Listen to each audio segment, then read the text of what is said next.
সুবিধা করো আমরা যেন তোমাদের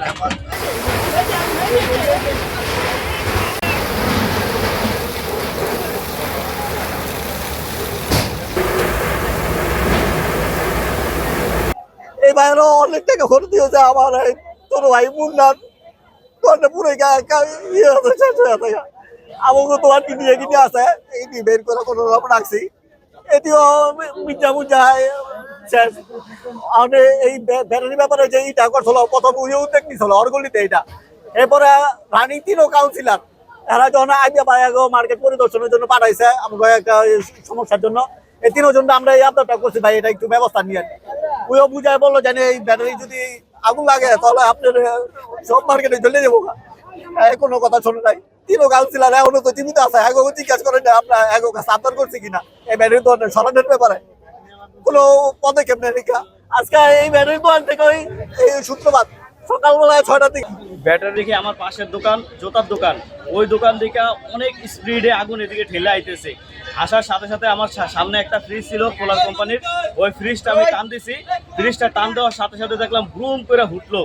হুটার পরে আমি আর দোকানের কোনো মাল বাইর করতে পারি না আনুমানিক 12 লাখ টাকার মাল আছে আমার দোকানে আমি কিছুদিন আগে স্টক টানছি আমার দোকানে 12 লাখ সামথিং মাল ছিল আনুমানিক এখন 12 লাখ টাকার মাল আমার দোকানে ছিল তারপরে দেখলাম যে একটার পরে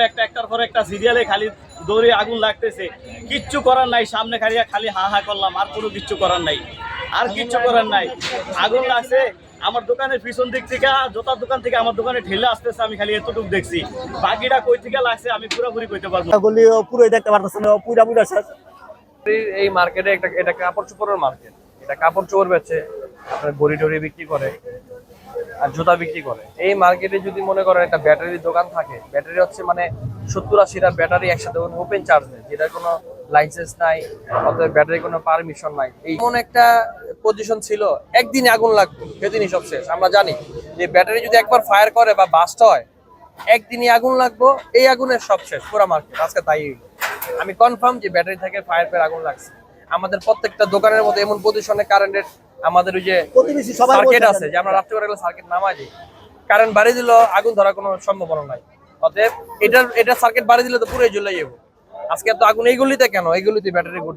ব্যাটারি দোকান ছিল না এইগুলিতে তো আগুন লাগবে কেন অন্যান্য গলিতে তো লাগে না ওই দোকান থেকে আমাদের নারায়ণগঞ্জ সদর ফায়ার স্টেশনের 3টি ইউনিট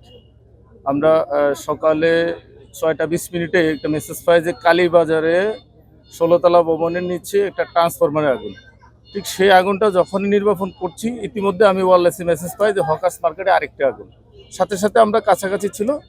উইদিন 1 মিনিটের মধ্যে আমরা রেসপন্স করেছি আর কি তো এসে দেখি যে নারায়ণগঞ্জ সাসারা সিটি হকার্স মার্কেটে বিভিন্ন দোকানে 3টা গলির মধ্যে আগুন ছড়িয়ে গেছে তো আমাদের 3টা গাড়ি থেকে আমরা উভয় দিক থেকে অ্যাকশনে যাই এবং সবচেয়ে ভালো সাপোর্ট পেয়েছি বিকেএম এর হাইডেন্ট লাইন যেখানে পানির উৎস ছিল রিজার্ভ ট্যাঙ্ক ছিল